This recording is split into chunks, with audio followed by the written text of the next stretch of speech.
Hello everybody, I'm James Escarcega. I'm replacing Steve Ramirez. Well, I'm not saying I'm replacing him. Nobody replaces the legend himself, but we're here for the 2-minute drills this year. I'll be joining Fred and Aram on a regular basis as we go through the high school football season. We've already got the first one already off the hopper here, which is Bishop Amon versus Mater Dei. The next game that we're going to take a look at is a big one on Friday night over at Charter Oak High School. It's Charter Oak and Northview.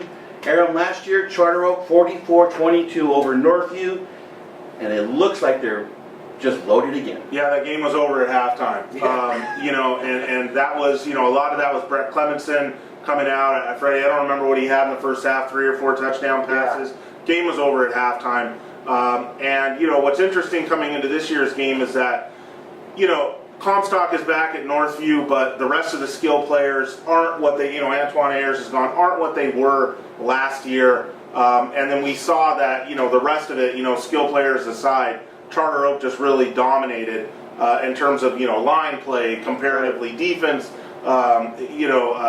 just everywhere else on the field. I don't know how this game's any different, if not worse, than last year. Yeah, Aram, I remember last year I went into that game and I picked Northview for the upset. Oh, yeah. And I think at the end of that quarter, I was hearing it from a lot of people, and that prediction was already gone.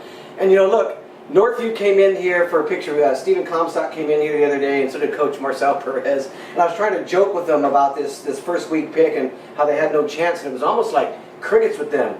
They didn't want to hear. What do you think they're going to do, Fred? Say we agree? Well, you're right, but they were almost shocked, and there was a real belief that they're going to go over to Charter Oak and stun them and win this game. And I just like you just said, I don't see any way possible. One, because Charter Oak defensively is solid. They've got a lot of people coming back. Mm-hmm. You take away Clemenson, but they've got a new quarterback that they're going to unveil that was injured last year.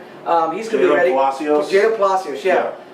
They got Jermaine Braddock, maybe the best receiver, all-around player in the area. Yeah. And they're loaded, offensive and defensive line. I mean, I was doing their preview. It just seems like they go almost. They're bigger than usual. They go almost 10 deep in terms of guys that may go on and play at the next level. May not all be Division I, but play college football at the next level. And size-wise, as great as Stephen Comstock is, and look, I think he's going to have a great season. I think in their division, they're going to have a real shot at winning a CIF championship. But look, Charter Oak is just a different animal, and you've got to understand this. This is no slight to Northview, James. Mm-hmm. It's just Charter Oak is a different animal. You know what this reminds me of? Is way back when people used to say Charter Oak could beat Almont this year. This is the year Charter. And then you go watch that game, and Almont just slams them. Yeah, it's kind of the same thing. Yeah. Aram, so Charter Oak is in Division III this year. D3, they moved up from D4. How do you think they'll I think they have, when you consider that, you look at their regular season schedule, I think at worst they're 9-1 if they stay healthy going into the playoffs. They could be 10-0. That would mean the top 4 seed. Maybe Colony. No, there's games that, Glendora might be dangerous. Damien with Warren Bryan may be dangerous. Those games haven't been dangerous the last few years, and this Charter Oak team is as good or better than any of those. I think those teams are better too. I agree. I mean, those teams have puncher's chances, but I think at worst they're 9-1 at the end of the regular Glendora season. With Woolridge at quarterback, Damien, they've got. But where do they stack up in D3, Jimmy? Mm-hmm. That's a good question. I mean, Crespi's in there now. Yes, sir. But they got to make the playoffs. Yes. It's tough. It's hard to say, but I think that if Charter Oak can be that 9-1, 10-0 team and get a top 4 seed, that makes things easier. But let's not forget, St. Francis is in that division. Lacerna is in that division.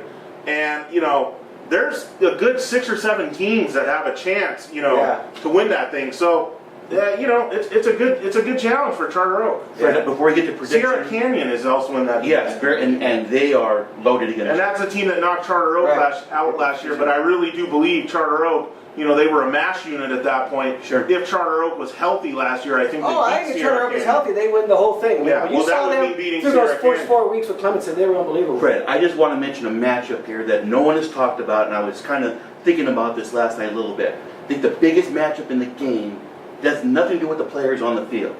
It's the offensive coordinator for Northview, Chris Williams. He's done a great job. Versus, I love that guy. He's all over social media. And he's pretty confident. But he's going up against one of the best defensive coordinators in the Valley, and Roger Lehigh. Yeah. I want to see what the adjustments are going to be in the first quarter, second quarter.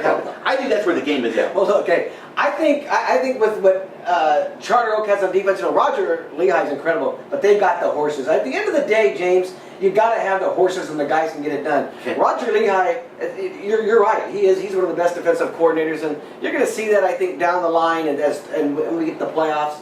But I just don't think Northview has enough. And I think if all they've got to do is key in on Comstock, they're going to be able to do that. Predictions? I think I know where you're going here, Fred, but go ahead. Yeah, well, we talked about the Alma Mater Day game, and it's not so much as predictions, but how close will this be? I think if Northview keeps with this within 2 touchdowns, I'll be surprised. Aram? Yeah, I just think this is more a 30-point game. 30? Yeah. 30 points! Yeah, mark that down here. Aaron just said 30 points. 30. 4 Again, touchdowns. Again, it's like That's we total said. disrespect. Yeah, well, again, it's like we said about Bishop of Mater Day. It's not so much being down on Northview. Once they get into DA, everything's fine. And Comstock's a fantastic player. This is more about being up on Charter Oak. This is a fantastic team that's ready to go. And if Palacios does live up to the hype, I don't see why. I don't think Northview's as good as last year. I think Charter Oak's as good, if not better. This is a physical mismatch. Just one thing before we sign up. I'm interested to see how much Don Verwar takes the handcuffs off the new quarterback. Usually the first couple of games, Aram, you're trying to kind of feel out what your quarterback He didn't can last do. year. He let Clemenson come out firing, and they just, anything they wanted deep, they got. Yeah. And that's, going to be the case. But I'm just from a normal he didn't point take of the view. handcuffs off, until he was hurt. I mean, then there's nothing you can do about it. So Friday night, it's Northview at Charter Oak. Make sure you're following these two guys on social media. Aaron will be at the game. We'll have it all on the blogs and on Twitter. It's Friday night, Charter Oak versus Northview over at Charter Oak High School.